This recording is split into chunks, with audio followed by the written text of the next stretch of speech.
বাদশাহ হারুনুর রশিদের জামানা। ও ভাই খেয়াল করেন, সত্য একটা ঘটনা বলি। বাদশাহ হারুনুর রশিদের জামানা, এই বাদশাহ হারুনুর রশিদের জামানায় একজন পাগল ছিল। ইতিহাসবিদগণ লেখেন ওই পাগলের নাম ছিল বাহলুল। কি নাম ধরে কোন? বাহলুল পাগল। শুনছেন আপনারা কম বেশি? বাদশাহ হারুনুর রশিদের সঙ্গে সম্পর্ক খুব ভালো ছিল। কিছু কিছু পাগল আছে যারা সাধারণ পাগল না, আল্লাহর পাগল। ইতিহাসবিদগণ লেখেন এই বাহলুল আল্লাহর পাগল ছিল। এমন পাগল সারাদিন কবরস্থানে যায় সময় কাটাইতেন, সকাল সন্ধ্যা কবরস্থানে বসে থাকতেন।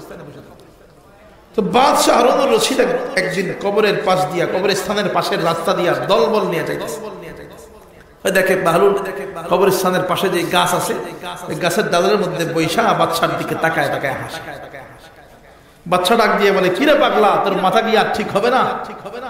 আজীবন কি এমন ভাবে পাগল থেকে যাবা? আল্লাহর পাগল বাহলুল তখন ডাক দিয়ে বলে, বাদশা হারুন, পাগল আমি না, পাগল তুমি।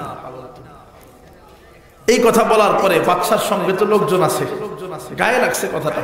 এত লোকের সামনে আমারে পাগল বললি, পাগলা। আজকে যদি আমি পাগল সেই কথা প্রমাণ করতে না পারো, তোমার খবর আছে। বাদশার পক্ষ থেকে হুঁশিয়ারি চলে আসছে, আজকে প্রমাণ করবা যে আসলে আমি পাগল কিনা। বাদশা হারুনুর রশিদ পাগল বাহলুলকে ডাক দিয়ে বলে, বাহলুল, এত মানুষের সামনে তুমি আমারে পাগল বইলা সম্বোধন করলা, আজকে তুমি আমারে প্রমাণ করবা, আমার সামনে প্রমাণ করবা আমি যে পাগল সেই কথার প্রমাণ দিবা। প্রমাণ দিতে না পারলে খবর আছে। আল্লাহ পাগল বাহলুল ডাক দিয়া বলে, ও বাদশা, প্রমাণ করব, তবে তার আগে কিছু প্রশ্নের জবাব দাও, কিছু প্রশ্নের উত্তর দাও, অটোমেটিক প্রমাণ হয়ে যাবে। বলে, কি প্রশ্ন? বলে, ও বাদশা হারুন, তুমি এখন যে প্রাসাদের মধ্যে থাকতেছো, তোমার আগে তোমার এই প্রাসাদের মধ্যে কে থাকতো? বলে, আমার আগে আমার এই প্রাসাদের মধ্যে আমার বাপ থাকতো, আমার বাবা। ও হারুন, তোমার বাবার আগে এই প্রাসাদের মধ্যে কে বসবাস করত? বলে, আমার বাবার আগে আমার এই প্রাসাদের মধ্যে আমার দাদা বসবাস করত।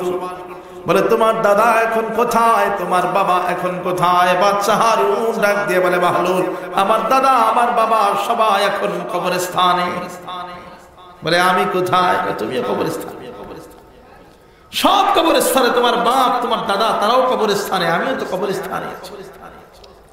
বাহলুল ডাক দিয়ে বলে, ও বাদশা হারুন, তোমার দাদা এই প্রাসাদের মধ্যে বড় আনন্দ নিয়ে বসবাস করত। তোমার দাদা এই প্রাসাদকে বড় সৌন্দর্য মণ্ডিত করেছে, বড় সুন্দর করে সাজিয়েছে। কিন্তু তোমার দাদা আর যখন চোখ বন্ধ হয়ে গেছে, এই প্রাসাদ আর তার থাকে নাই, তার প্রাসাদ থাকে নাই। তাকে প্রাসাদ থেকে বের করে আসল ঘর কবরস্থানে পাঠায় দেওয়া হয়েছে। কোথায় পাঠানো হয়েছে বলেন মা? আসল ঘর কবরস্থানের মধ্যে পাঠায় দেওয়া হয়েছে, কবরের মধ্যে পাঠায়া দেওয়া হয়েছে। তারপরে ওই প্রাসাদের মালিক হয়ে গেছে তোমার বাবা। তোমার বাবাও বেশি দিন ওই প্রাসাদের মধ্যে থাকতে পারে নাই, চোখ বন্ধ হয়েছে, তো ওই প্রাসাদের মালিক তুমি হয়ে গেছো। তোমার বাবাকে ওই প্রাসাদ থেকে বের করে আবার কবরে পাঠায় দেওয়া হয়েছে। এই যে এই গুরুস্থান, এই গুরুস্থানের মধ্যেই পাঠায় দেওয়া হয়েছে। এখানেই তার একটা নির্দিষ্ট ঘর তৈরি করে দেওয়া হয়েছে। তার ওই প্রাসাদ, বড় প্রাসাদ, আরামদায়ক প্রাসাদের মধ্যে আর এক মুহূর্ত থাকতে পারে নাই। ও বাদশা হারুন, তুমিও ভালো করেই জানো যে এই প্রাসাদকে এখন তুমি তোমার প্রাসাদ বলে দাবি করতেছো। এই প্রাসাদ তোমার প্রাসাদ না। তোমার বাবাও দাবি করতো তার প্রাসাদ, কিন্তু তার প্রাসাদ না। তোমার দাদাও দাবি করতো তার প্রাসাদ, কিন্তু তার প্রাসাদ না। তুমিও জানো এই প্রাসাদ যদিও বা তুমি দাবি করতেছো তোমার প্রাসাদ, কিন্তু চোখ বন্ধ হয়ে যাওয়ার সঙ্গে সঙ্গে মালিকানা শেষ হয়ে যাবে। কিন্তু এই যে তোমারও তোমার বাবার মতো কইরা, দাদার মতো কইরা এই আসল ঘর কবরে চলে আসতে হবে, কবরে চলে আসতে হবে। তুমি জানো এই ঘর 2 দিনের ঘর। তুমি জানো এই দুনিয়ার যেই প্রাসাদ, এই প্রাসাদ 2 দিনের প্রাসাদ, এই প্রাসাদ তোমার প্রাসাদ না। এটা জানার পরেও তুমি ওই প্রাসাদ নিয়ে ব্যস্ত আছো। তুমি ওই প্রাসাদকে আবাদ করতেছো, প্রাসাদের মধ্যে সুন্দর লাইটিং করতেছো, প্রাসাদের মধ্যে সুন্দর আবহাওয়া যাওয়ার ব্যবস্থা করতেছো, ফ্যান লাইটের ব্যবস্থা করতেছো, বাতির ব্যবস্থা করতেছো। ওই প্রাসাদকে সুন্দর করে সাজাইলা, কিন্তু যেখানে তোমার অনন্তকাল থাকতে হবে, যেই ঘরের মধ্যে তোমার অনন্তকাল জীবন যাপন করতে হবে, যেই ঘরের মধ্যে তোমার অনন্তকাল বসবাস করতে হবে সেই ঘরের কোনো খবর রাখলা না। ও বাদশাহ হারুন, 2 দিনের ঘর নিয়ে ব্যস্ত আছো, অনন্তকালের ঘরের কোনো খবর নেই। আমি তোমার মতো বোকা নই, 2 দিনের ঘর নিয়ে আমি ব্যস্ত হই না। 2 দিনের ঘর আমি সাজানোর জন্য 2 দিনের ঘর নিয়ে মগ্ন হয়ে যাই না, বরঞ্চ অনন্তকাল যেই ঘরে আমার থাকতে হবে আমি সারাদিন ওই ঘরের পাশে দাঁড়ায় থাকি, আর ওই ঘরের দিকে তাকায় তাকায় ভাবি ঘরের লাইট কেমনে লাগাবো, ঘরের ফ্যান কেমনে লাগাবো, মানে কবরের মধ্যে কেমনে লাইট লাগাবো, কেমনে ফ্যান লাগাবো। কবরের ফ্যান এই দুনিয়ার ফ্যানের মতো না, কবরের লাইট এই দুনিয়ার লাইটের মতো না, বরঞ্চ কবরের লাইট হলো আমল, কবরের ফ্যান গুলো হলো আমল। বাহলুল ডাক দিয়ে বলে আমি কবরের দিকে তাকাই আর আমল করি। কোন আমল করলে ওই কবরের মধ্যে বাতি হবে, কোন আমল করলে কবরের মধ্যে জান্নাতি আবহাওয়া আসবে, ওই কবর দেখি, আমি সেই কবর দেখি আর আমি সেই আমল করি। কবরের সামান জোগাড় করি।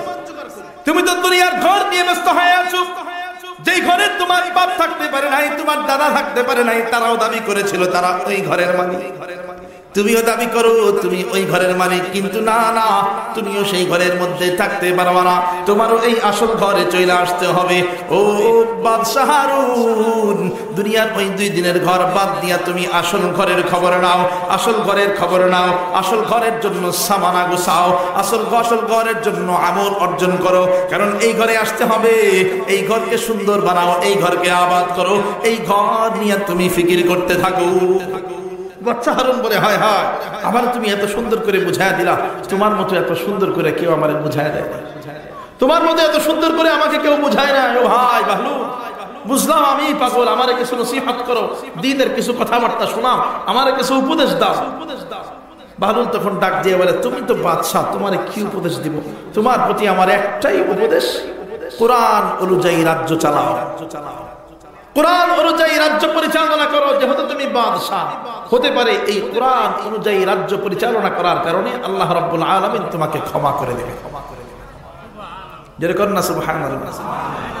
এই নসিহত করার পরে বাদশাহ হারুন ডাক দিয়ে বলে ও বাহলুল, এত সুন্দর সুন্দর কথা শোনাইলা, আমি বাদশারে এত সুন্দর সুন্দর কথা শোনাইলাম, কি চাও আমার কাছে বলো, কি উপহার চাও?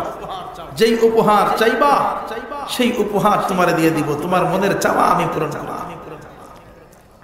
বাহলুল তখন ডাক দিয়ে বলে তুমি আমার যদি চাওয়াগুলো পূরণ করতে পারো, কিছু চাওয়া আছে, যদি পূরণ করতে পারো চির কৃতজ্ঞ থাকবো তোমার কাছে, আর যদি পূরণ করতে না পারো তাহলে তোমার বাদশা বলেও মানতে রাজি নাই।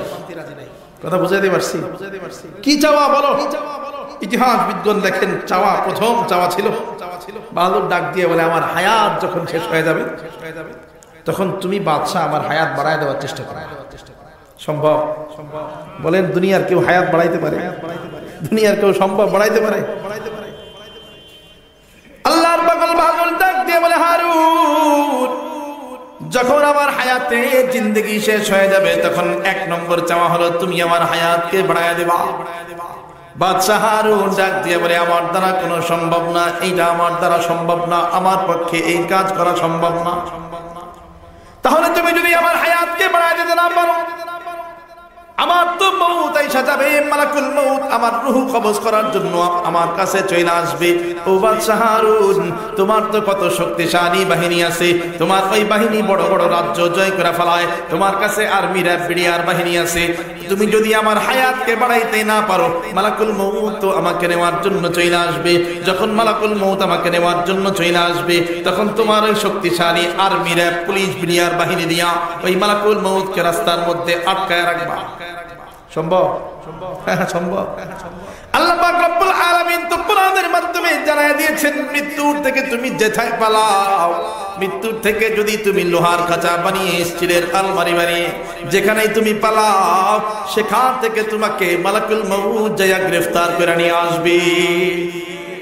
বাদশাহ হারুন বলে ভাই তোমার কথা বাদ দাও, মালাকুল মউত যদি আমাকে নেওয়ার জন্য চলে আসে আমি তো আমার নিজেরাই বাঁচাইতে পারবো না, মালাকুল মউত রে আটকাবো তো পরের কথা, মালাকুল মউতের হাত থেকে আমি তো নিজেই বাঁচতে পারবো না, শক্তিশালী বাহিনী দিয়া কোনো কাজ হবে না।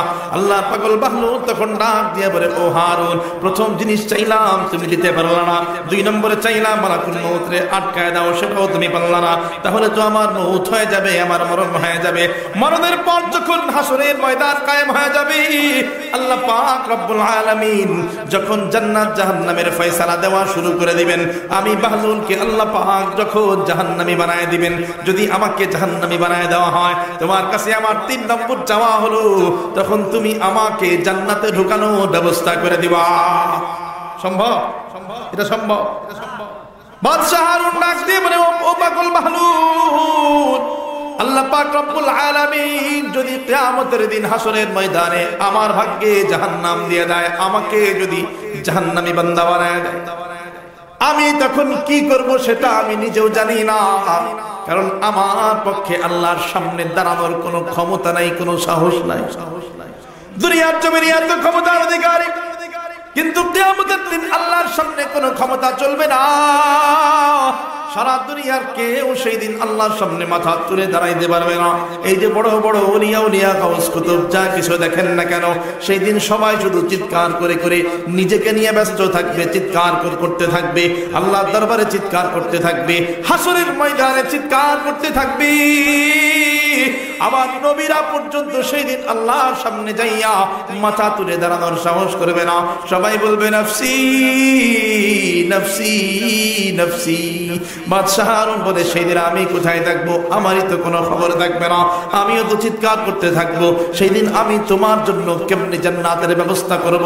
বাহলুল তখন ডাক দিয়ে বলে, বাদশাহ হারুন, তোমার কাছে মাত্র 3টা জিনিস চাইলাম, একটাও তুমি দিতে পারলা না, যেহেতু তুমি আমার কোনো আশা পূরণ করতে পারো নাই, এই জিনিস দেওয়ার কোনো যোগ্যতা যেহেতু তোমার নাই, সেই ক্ষেত্রে শুইনা নাও, তুমি দুনিয়ার কোনো বাদশা নাও, কোনো বাদশা নাও, বরঞ্চ আমি যেমন গোলাম তুমিও তেমন গোলাম, সুতরাং দুনিয়ার একজন গোলামের কাছে আমি বাহলুলের কোনো কিছু চাওয়া থাকতে পারে না।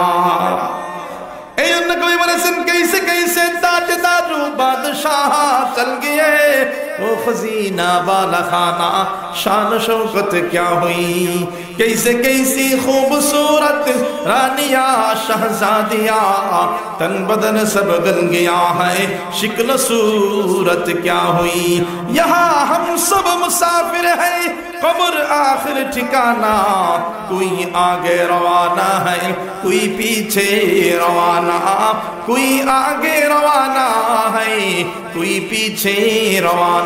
ও ভাই খেয়াল করেন, এখানে আল্লাহর পাগল বাহলুল বাদশাহ হারুনকে বুঝায় দিয়েছে, ও হারুন, তোমার বাবা ওই প্রাসাদের মালিক ছিল, কিন্তু ওই প্রাসাদ আছে, তোমার বাবা নাই। তোমার দাদা ওই প্রাসাদের মালিক ছিল, তোমার দাদা চলে গেছে, প্রাসাদ এখন পর্যন্ত আছে, তোমার দাদা নাই, তুমিও এখন ওই প্রাসাদের মালিক আছো, একদিন তুমিও চলে যাইবা, প্রাসাদ থাকবে, কিন্তু তুমি প্রাসাদের মালিক থাকবে না।